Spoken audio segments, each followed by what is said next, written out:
যুৱকজনৰ পৰিয়ালটিয়ে আৰ্থিক সমস্যাত ভুগিছে। উপায়ন্ত হৈ সংবাদ মাধ্যমৰ জৰিয়তে বিচাৰিছে সুহৃদয় লোকৰ পৰা সহায়। বিশেষকৈ এই প্ৰতিবেদনৰ জৰিয়তে বিচাৰিছে মুখ্যমন্ত্ৰী হিমন্ত বিশ্ব শৰ্মালৈ সহায়। দুয়োটা কিডনী বিকল হোৱা ককায়েকক সুস্থ কৰি তুলিবলৈ আপ্ৰাণ চেষ্টা ভগ্নীৰ। মোৰ দাদা এজনে হয়, ডাঙৰ ঘৰৰ ল'ৰা হয়। আমি দুজনী ভনী আছোঁ। মাজনীও আছে যদি মানসিক ৰোগী হয়। আমাৰ দেউতা নাই, ঢুকাইছে, কেঞ্চাৰ পেচেণ্ট আছিলে।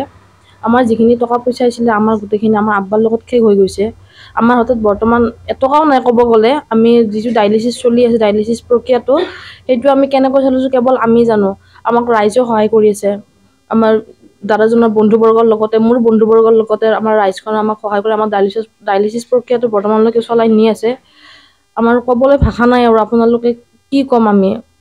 মানে মই সিদ্ধান্ত লৈছোঁ যে মোৰ দাদাক মই এটা কিডনী দিম। আমি জানো আমাৰ দাদাক পুনৰ আমাৰ মাজলৈ ঘূৰাই পাওঁ, এইখিনিয়ে মোৰ ক'ব লগা। আৰু মই হেমন্ত বিশ্ব শৰ্মা ছাৰক মই হাতযোৰ কৰি কৈছোঁ যে আমাৰ পৰিয়ালটোলৈ আপুনি এবাৰ চাওক, এই নিউজটো এবাৰ চাওক, চাই আমাৰ পৰিয়ালৰ যিখিনি আমাৰ আৰ্থিক অৱস্থা চলি আছে আপুনি সেইখিনি যেন পূৰণ কৰি আমাৰ দাদাক আমাৰ মাজলৈ ঘূৰাই আনি দিয়ক।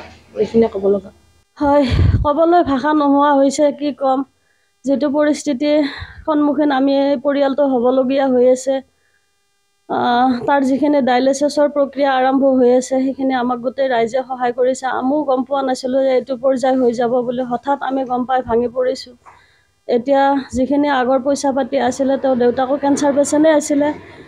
দেউতাকৰ লগত মাটি বাৰী যিখিনি আছিল গোটেই বিক্ৰী হৈ গ'ল। এতিয়া তাৰপিছত আমি আব্দুল হাকিমৰ কথা গম পাই আমি বহুত ভাঙি পৰিছোঁ। ক'বলৈ আমাৰ ভাষা নোহোৱা হৈ গৈছে, কি বুলি আপোনালোকক ক'ম।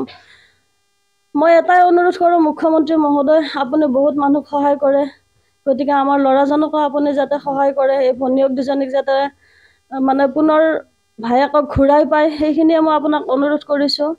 মাকজনী আজিলৈকে গমেই নাপায় যে তেওঁৰ ল'ৰাৰ দুটা কিডনী বিকল হৈ পৰিছে। গতিকে ঘৰখনৰ একমাত্ৰ উপাৰ্জনৰ পথ ল'ৰাজনে আছিলে। তেওঁ এখন সাধাৰণ গাড়ী চলাই দিন হাজিৰা কৰিয়ে তেওঁ ঘৰখন পোহপাল দি আছিল। সেই ৰাস্তাটো এতিয়া বন্ধ হৈ গ'ল।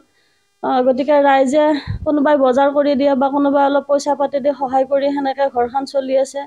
এতিয়া ডায়েলিচিছ কৰাৰ আগতে আমি ভাবিবলগীয়া হৈছে যে অহাকালি ডায়েলিচিছ আছে, আমি কেনেকৈ নিম, ক'ৰ পৰা পাম। কিন্তু ৰাইজৰ সঁহাৰি লৈ আমি এইখিনি আগবাঢ়িছোঁ। গতিকে মই আকৌ অনুৰোধ কৰিছোঁ মুখ্যমন্ত্ৰীক হাতযোৰ কৰি যে আমাৰ নিউজটো এবাৰ চাই আমাক কিবা অলপ সকাহ দিয়ক ছাৰ, প্লিজ।